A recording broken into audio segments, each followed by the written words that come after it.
9,20,00,000 rupee কিংবা 12,40,00,000 টাকা এই বিপুল অঙ্কের অর্থ দিয়ে মুস্তাফিজুর রহমানকে আইপিএল এর পরের মৌসুমের জন্য কিনে নিয়েছে কলকাতা নাইট রাইডার্স। সার্টেনলি মুস্তাফিজকে নিয়ে তাদের অনেক বড় পরিকল্পনা রয়েছে, অবশ্যই মুস্তাফিজের উপরে তাদের ভীষণ রকম আস্থা রয়েছে, সেই কারণেই তো এত বড় বিনিয়োগ।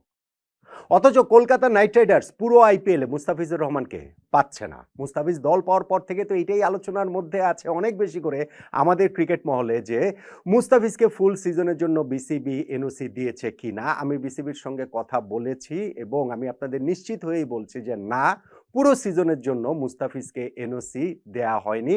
আইপিএল এর মাঝপথে মুস্তাফিজকে ফিরতে হবে বাংলাদেশে নিউজিল্যান্ডের বিপক্ষে সিরিজ খেলার জন্য। কতদিনের জন্য সেই আলোচনাটাও করছে, কিন্তু প্রশ্নের যে জায়গা সেটা হচ্ছে কলকাতা নাইট রাইডার যে এত বিপুল বিনিয়োগ মুস্তাফিজের উপরে করলো এত ভরসা রেখে, সেই মুস্তাফিজকে যে বাংলাদেশ জাতীয় দলের হয়ে খেলার জন্য ছেড়ে দিতে হবে, এইটা কি তাদের টিম প্ল্যানিংটা ডিস্টার্ব করবে না? তারা কি এটা জানতো নাকি জানতো না? এবং বাংলাদেশ ক্রিকেট বোর্ড এই যে পুরো সিজনের জন্য এনওসি দিল না মুস্তাফিজকে, সেই সিদ্ধান্তটা কি সমর্থন করার মতো? এই সব কিছু মিলেই আলোচনাটা করছি। প্রথমত, এবারের আইপিএল এর মিনি অকশনে মুস্তাফিজ যে এরকম হটকেক হয়ে উঠবেন সেইটা আমি অন্তত ধারণা করতে পারিনি। এখন অনেকে অনেক বড় বড় কথা হয়তো বা বলতে পারেন, কিন্তু মুস্তাফিজ আইপিএলে এতগুলো সিজন খেলে ফেলেছেন, কখনোই তার দাম 2,20,00,000 রুপির উপরে ওঠেনি। গতবার তো ভাই জ্যাক ফ্রেজার ম্যাকগার্গের বদলি হিসাবে খেলেছেন শেষ 3টা ম্যাচ রিপ্লেসমেন্ট প্লেয়ার, সেইখানে ওই ম্যাকগার্গের দাম ছিল 6 কোটি রুপি, সেটাকে হিসাবে ধরলে হবে না। ফলে এই মুস্তাফিজের দাম যে 2 কোটি রুপির বেস প্রাইস থেকে, যার সর্বোচ্চ দাম এর আগে উঠেছিল 2,20,00,000 রুপি, সেটা যে এইবার 9,20,00,000 রুপিতে চলে যাবে আইপিএল এর মিনি অকশনে, অমনটা আসলে ভাবা যায়নি। এবং ইউ নেভার নো, যদি মুস্তাফিজের নাম নিলামে আরো আগে উঠতো তাহলে হয়তো বা তার দামটা আরো বেশি বাড়তে পারত। এখন কলকাতা নাইট রাইডার্স ফাইনালি যে চেন্নাইয়ের সঙ্গে লড়াই করে মুস্তাফিজকে নিয়ে নিয়েছে এই টাকা দিয়ে, তার আগে দিল্লি ছিল রেসে, তারা ছিটকে পড়েছে কারণ তাদের ট্যাকে যথেষ্ট পরিমাণে টাকা ছিল না। সেই কলকাতা কি জানতো না যে মুস্তাফিজকে পাওয়া যাবে না? কোন সময়টা আসলে মুস্তাফিজকে পাওয়া যাবে না? বাংলাদেশ ক্রিকেট বোর্ডের সঙ্গে কথা বলে আমি যেটা জেনেছি সেটা হচ্ছে কি, যে মুস্তাফিজের জন্য 8 দিনের একটা টাইম ফ্রেম রয়েছে, যেই 8 দিন সময়ের জন্য তার বাংলাদেশে ফিরে আসতে হবে। আইপিএলটা শুরু হবে মার্চ মাসের 26 তারিখে, শেষ হবে গিয়ে মে মাসের 31 তারিখে। এর মাঝখানে এপ্রিল মাসটাতে বাংলাদেশ নিউজিল্যান্ডের বিপক্ষে একটা সিরিজ খেলবে, 3 ম্যাচের ওয়ানডে এবং 3 ম্যাচের টি-20 সিরিজ। মুস্তাফিজকে সেই ওয়ানডে সিরিজটা খেলতে হবে, টি-20 সিরিজ মুস্তাফিজকে খেলতে হবে না। মুস্তাফিজকে যখন এই আইপিএল এর জন্য এনওসির হিসাবটা করা হয়েছে, তখন শুধুমাত্র ওই ওয়ানডে সিরিজের স্লটটাতেই মুস্তাফিজকে আনঅ্যাভেলেবল করে রাখা হয়েছে আইপিএল এর জন্য, কেননা ওই সময়টাতে তার এসে বাংলাদেশে খেলে যেতে হবে। এখন নিউজিল্যান্ডের বিপক্ষে সিরিজটাতে কিন্তু বাংলাদেশের এখনো শিডিউল ঘোষিত হয়নি, ফিক্সারটা কিন্তু আমরা জানি না এক্স্যাক্টলি ডেট কোনটা কোনটা, সেই কারণে এক্স্যাক্টলি কোন সময়টা মুস্তাফিজ বাংলাদেশে আসবেন সেইটা জানা নেই। তবে ওই টি-20 সিরিজ মুস্তাফিজ খেলবে না, এটা আমি আপনাদের নিশ্চয়তা দিচ্ছি, কিন্তু ওয়ানডে সিরিজ মুস্তাফিজ খেলবেন, এটাও আমি আপনাদের নিশ্চয়তা দিচ্ছি।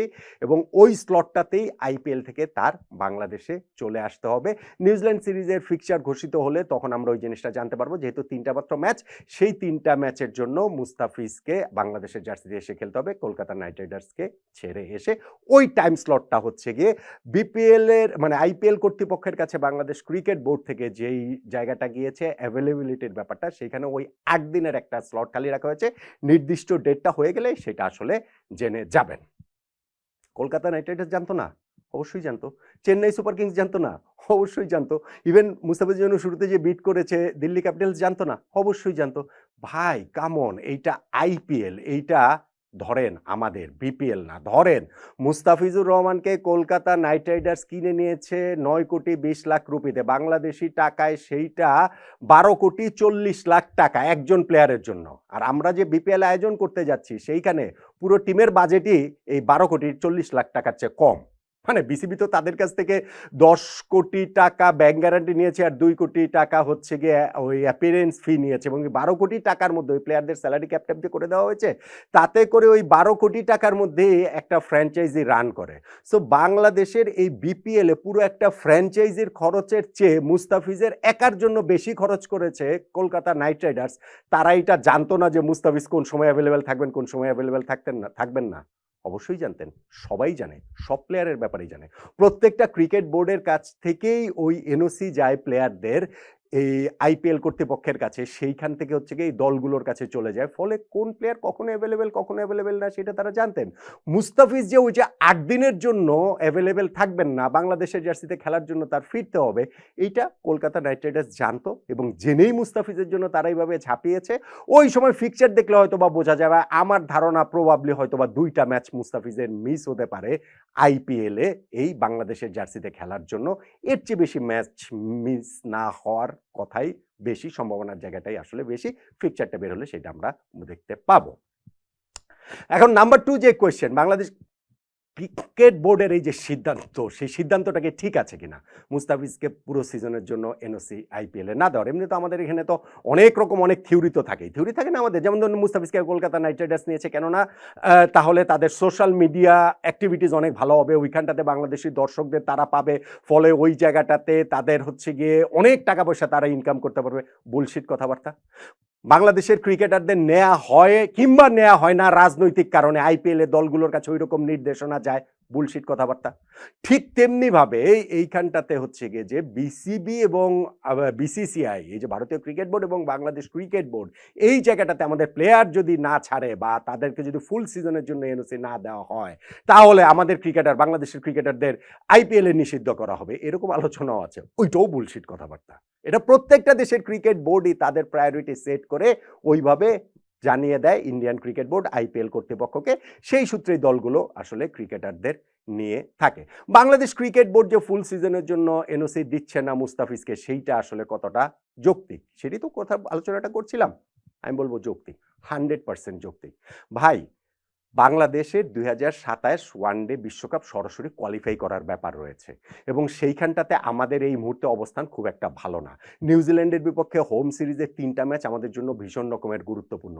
সেই 3টা ম্যাচের জন্য আমরা কেন মুস্তাফিজকে আসলে চাইবো না? এটা তো জিম্বাবুয়ের বিপক্ষে সিরিজ, যদি জিম্বাবুয়ের বিপক্ষে সিরিজও হতো তাও আমি মুস্তাফিজকে চাইতাম, যখন হিসাবে রয়েছে যে আমাদের 2027 ওয়ানডে বিশ্বকাপ আমরা সরাসরি কোয়ালিফাই করতে পারছি কি পারছি না। বাংলাদেশ ক্রিকেট বোর্ড তো সেই ফ্লেক্সিবিলিটি দেখিয়েছে। সবকিছুতে ক্রিকেট বোর্ডের আমি সমালোচনা কেন করব? ক্রিকেট বোর্ড তো টি-20 সিরিজে মুস্তাফিজকে খেলাচ্ছে না এবং এইটা ওই অনুযায়ী তাকে হচ্ছে গিয়ে ওই অ্যাভেলেবিলিটিটা জানিয়ে দেওয়া হয়েছিল আইপিএল কর্তৃপক্ষের কাছে। কেননা ধরেন আমরা টি-20 ওয়ার্ল্ড কাপ খেলবো এই যে কিছুদিন পর, তারপর একটা নতুন সাইকেল শুরু হবে, সেইখানটাতে নিউজিল্যান্ডের বিপক্ষে এই সিরিজটা ওই অর্থে গুরুত্বপূর্ণ নাও হতে পারে। যদিও মুস্তাফিজ টি-20তে বেশি ভয়ঙ্কর, ওয়ানডেতে অত বেশি সাম্প্রতিক সময় ভয়ঙ্কর না, বাট স্টিল যখন আপনার ওয়ার্ল্ড কাপে সরাসরি কোয়ালিফাই করার হিসাব আসবে, তখন আমার কাছে মনে হয় যে এইটা নিয়ে আলোচনা করার কিছু না। আমি মনে করি বাংলাদেশ ক্রিকেট বোর্ড যে ওয়ানডে সিরিজের জন্য মুস্তাফিজকে এনওসি দিচ্ছে না, ওই 8 দিনের জন্য যে মুস্তাফিজকে দেশে ফিরতে হবে, মানে 3টা ম্যাচ তো, সো ওই ক্রিকেট বোর্ড টেন্টেটিভ একটা হিসাব ধরে রেখেছে যে মুস্তাফিজের যাওয়া আসা সবকিছু মিলে 3টা ম্যাচ হয়তোবা 5-6 দিনের মধ্যে আয়োজন করা সম্ভব হবে এবং সবকিছু মিলে ওই জায়গাটাতে ওই 7-8 দিন, 8-9 দিনের জন্যই ইনফ্যাক্ট মুস্তাফিজকে দেশে আসতে হবে এবং আমি ক্রিকেট বোর্ডের এই সিদ্ধান্তটাকে 100% সমর্থন করি। দেখুন, আমাদের যারা অন্যান্য ক্রিকেটারও রয়েছেন, ন্যাশনাল ইন্টারেস্টটা ফার্স্ট। আমাদের তাসকিন আহমেদের নাম কিন্তু নিলামে উঠেছিল এবং তাকে কোনো দল ইন্টারেস্টেড হয়নি, বাকিদের নামই তো আসলে ওঠেনি, বাকি 5 জনের, কিন্তু ওই তাদের ক্ষেত্রেও কিন্তু হিসাবটা সেইটাই ছিল। তাসকিনের ক্ষেত্রেও কিন্তু এই মুস্তাফিজের মতোই হিসাবটা ছিল যে আমরা তাকেও ওই ওয়ানডে সিরিজের জন্য তিনি আনঅ্যাভেলেবেল থাকবেন, মানে বাংলাদেশের ন্যাশনাল ডিউটিতে থাকবেন, কিন্তু টি-20 সিরিজটা তাকে আমরা ছেড়ে দেব। ফলে মুস্তাফিজের ক্ষেত্রে এরকম একটা সিদ্ধান্ত বাংলাদেশ ক্রিকেট বোর্ড নিতে পেরেছে। আমরা তো সব কিছুতেই আমাদের এক ধরনের একটা আপত্তির জায়গা থাকে, এক ধরনের একটা উস্কানির জায়গা থাকে, কিন্তু আমি এই জায়গাটাতে আপত্তি কিংবা উস্কানির কোনো কিছু দেখতে পাচ্ছি না। আমি খুবই ফার্মলি স্ট্যান্ড করি বাংলাদেশ ক্রিকেট বোর্ডের এই সিদ্ধান্তের সঙ্গে। 2027 বিশ্বকাপটা সরাসরি যেহেতু আমাদের খেলতে হবে, কোয়ালিফাই করতে হবে, নিউজিল্যান্ডের বিপক্ষে সিরিজটা সেক্ষেত্রে আমাদের জন্য খুবই গুরুত্বপূর্ণ। ওয়ানডে সিরিজটা শুধুমাত্র সেই ওয়ানডে সিরিজের জন্যই মুস্তাফিজের ওই অংশটাতেই আইপিএল মুস্তাফিজ খেলতে পারবেন না। ফিক্সচার বের হলে আমরা আসলে বুঝতে পারবো। ৮ দিনের একটা সময় আইপিএল কর্তৃপক্ষের কাছ থেকে বলা আছে যে এই ৮ দিন থাকতে পারবেন না মুস্তাফিজ, কিন্তু সেই ৮-৯ দিন কোন সময়টা হবে সেইটা নিউজিল্যান্ড সিরিজের ফিকচারটা চূড়ান্ত হলে বোঝা যাবে। কেকেআরও এটা ভালোভাবেই জানতো, আইপিএলের সবগুলো দলই ভালোভাবে জানতো এবং বাংলাদেশ ক্রিকেট বোর্ড তো জানতোই, মুস্তাফিজুর রহমান নিজেও জানতেন এবং শেষ পর্যন্ত গিয়ে বাংলাদেশ ক্রিকেট বোর্ড এরকম যে একটা সিদ্ধান্ত নিয়েছে সেইটাকে আমি আসলে মনে করি যে আমি আসলে ওই সিদ্ধান্তটাকে 100% সমর্থন করি। আইপিএল খেলা বাংলাদেশের ওয়ার্ল্ড কাপ কোয়ালিফাই করার চেয়ে গুরুত্বপূর্ণ না হতেই পারে না।